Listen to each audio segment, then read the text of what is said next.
নমস্কার বন্ধুরা, আমি কুমকুম। আমার চ্যানেল এসেন্সে আপনাদের সকলকে স্বাগত জানাই। আজকে আমি আপনাদের সাথে মাটনের একটি রেসিপি শেয়ার করব। আপনারা নিশ্চয়ই অনেক রকমভাবে মাটন ট্রাই করেছেন, একবার এইভাবে বানিয়ে দেখবেন, ভীষণ ভালো হয় খেতে। একটা হোমমেড স্পেশাল মশলা বানিয়ে কিভাবে আমি রেস্টুরেন্ট স্টাইল মাটন বানিয়েছি সেটাই আমি আপনাদেরকে দেখাবো। এই মাটনটা আপনারা ভাত, পোলাও, ফ্রাইড রাইসের পাশাপাশি রুটি, পরোটার সাইড ডিশ হিসেবেও সার্ভ করতে পারবেন। তাহলে চলুন শুরু করা যাক।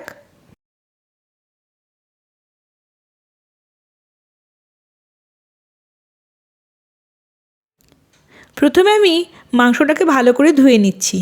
এখানে মোট 800 গ্রাম মতন মাংস আছে। এবারে আনুষঙ্গিক যা যা লাগবে সেগুলো আমি একসাথে গুছিয়ে নেব। আপনারা আপনাদের পছন্দ মতন আলু দেবেন। আমি এখানে 4টে বড় সাইজের আলু দুভাগ করে কেটে নিয়েছি।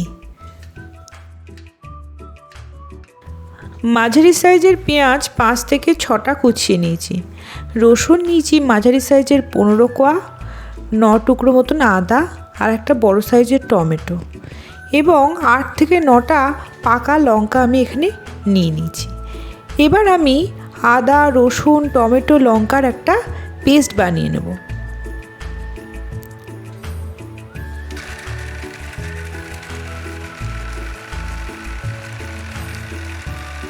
এরপর একটা স্পেশাল মশলা আমি বানিয়ে নেব এবং এটাই হলো এই মাটন রান্নার হিরো ইনগ্রেডিয়েন্ট।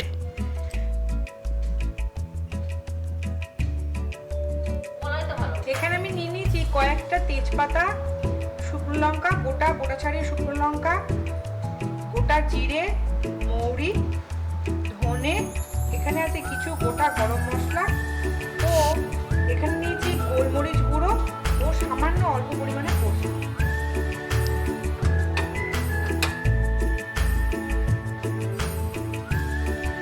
এবার প্রথমে আমি শুকনো লঙ্কাগুলোকে ড্রাই রোস্ট করে নেব।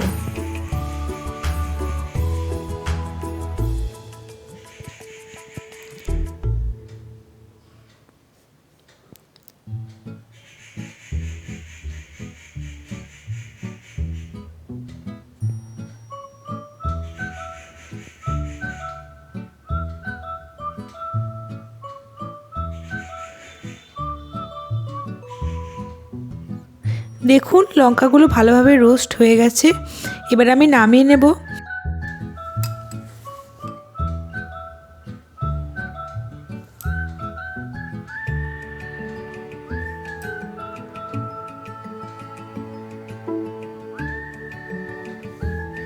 এবার এটিকে নামিয়ে নিয়ে আমি তেজপাতাগুলোকেও একইভাবে হালকা আঁচে ড্রাই রোস্ট করে নেব।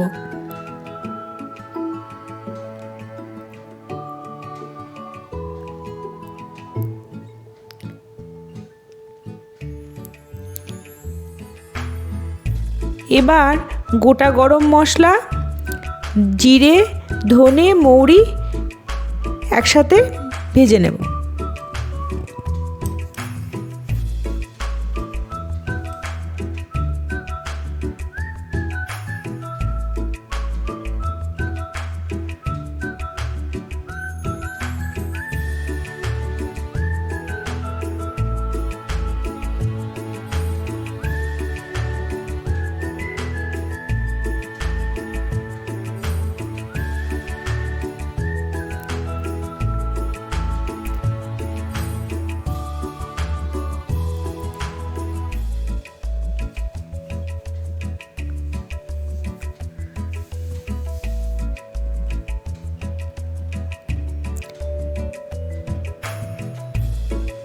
দেখুন আমার মশলাটা ভালো করে ড্রাই রোস্ট হয়ে গেছে।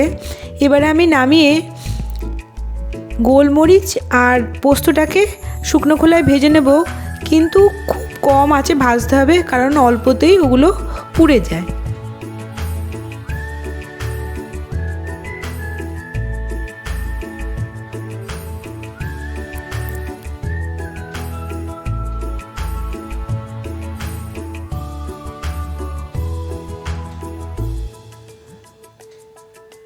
এবার এই মশলাটা একটু ঠান্ডা করে আমি মিক্সিতে গ্রাইন্ড করে নেব।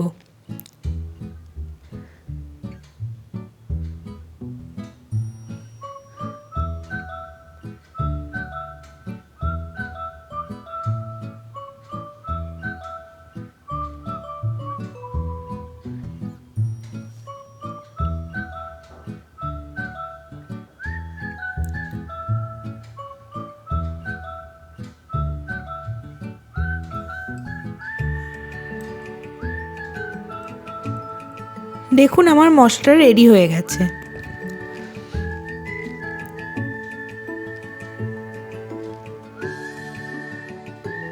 এবারে আমি প্রেসার কুকারে মাটনটা দিয়ে দেবো এবং 1.5 কাপ মতো জল দিয়ে দেবো এবং সাথে কিছু পেঁয়াজ কুচি, রসুন কুচি, লবণ ও গোলমরিচ দিয়ে 8টা সিটি দিয়ে নামিয়ে নেব।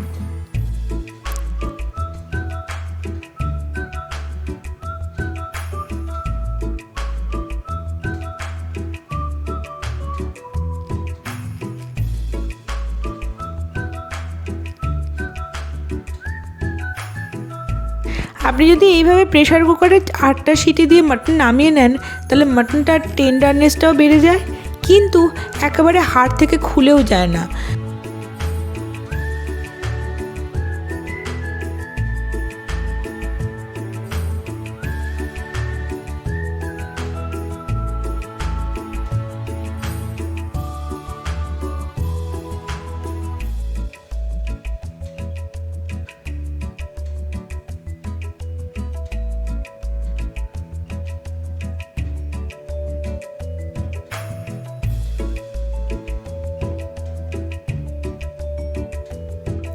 এবারে আমি কড়াইয়ে 1 কাপের থেকে একটু কম তেল দিয়ে দিলাম।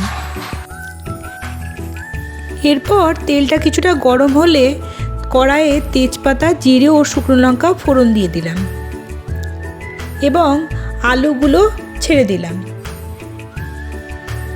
এবার আলুগুলো সামান্য উল্টে পাল্টে নিয়ে নেব এবং পেঁয়াজ কুচিগুলোও দিয়ে দেব।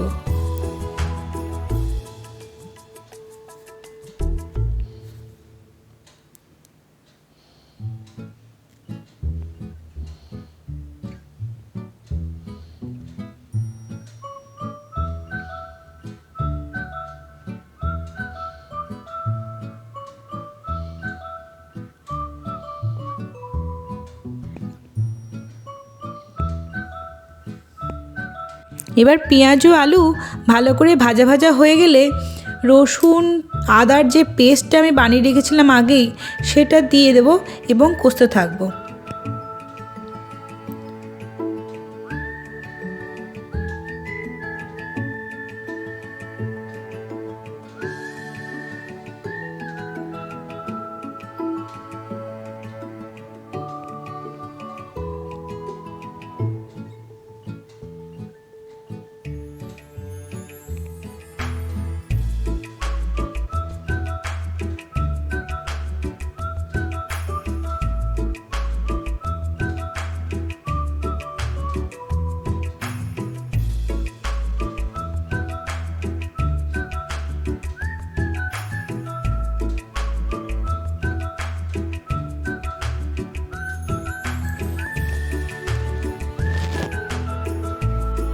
এবার এখানে আমি 3 চামচ মতন জিরের গুঁড়ো দিয়ে দেব।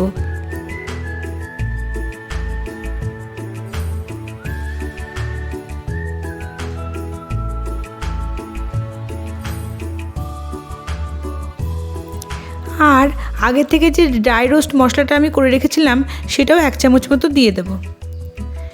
এবার দেব 1 চামচ মতো নুন, আপনারা আপনাদের স্বাদ অনুযায়ী দেবেন, এবং 1 চামচ হলুদ গুঁড়ো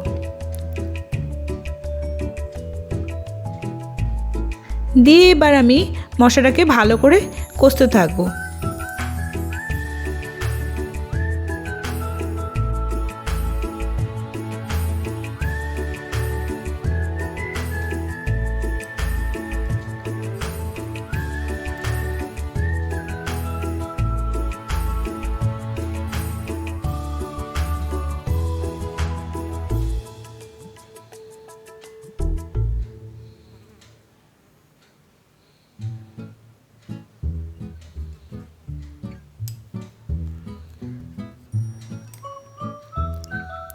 মশলাটা যাতে তলায় ধরে না যায় কিছুটা জল দিয়ে আবার ভালো করে কষে নেব।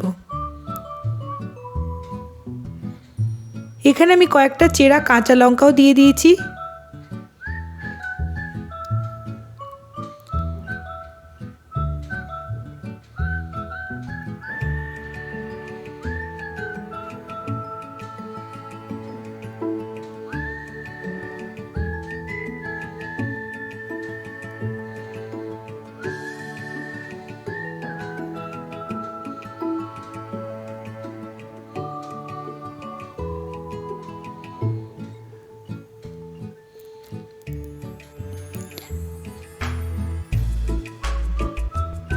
এইভাবে ভালো করে কষিয়ে নিয়ে যখন খুব সুন্দর করে কষা হয়ে গিয়ে তেল ছেড়ে দেবে, তখন আমি প্রেসারের থেকে মাংসগুলোও তুলে তুলে দিয়ে দেবো।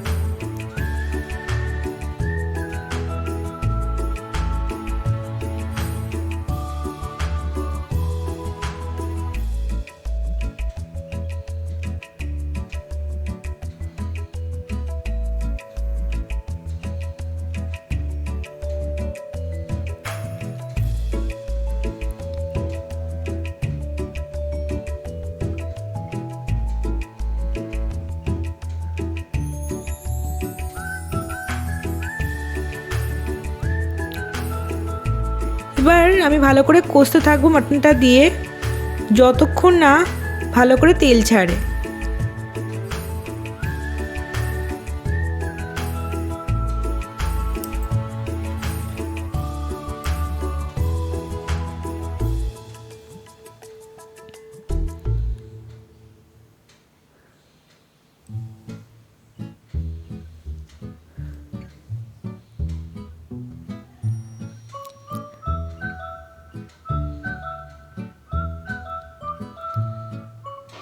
দেখুন আমার মাটনটা ভালো করে কষা হয়ে গেছে। এবার প্রেসার কুকারে মাটন সেদ্ধ করার যে স্টকটা ছিল সেই স্টকটা আমি দিয়ে দেবো এবং আরেকটু গরম জল করে এর মধ্যে দিয়ে দেবো। পুরো রান্নাটাই আমি গরম জলে করেছি।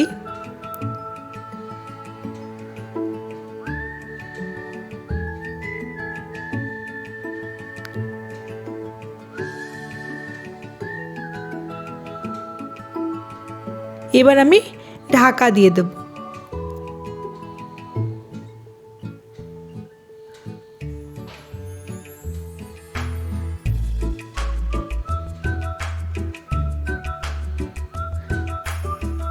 এবং ঢাকা দেওয়ার আগে সেই ড্রাই রোস্ট মশলাটা আমি 1 চামচ দিয়ে দিলাম।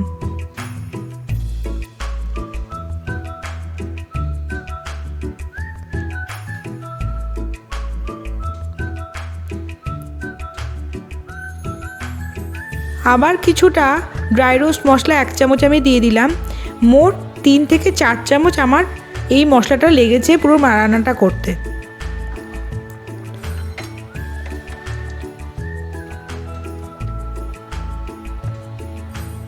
দেখুন আমি জিরে গুঁড়ো ছাড়া অন্য কোনো মশলা ব্যবহার করিনি, শুধুমাত্র এই মশলাটাকেই আমি 4 বার ব্যবহার করে এই রান্নাটা করেছি।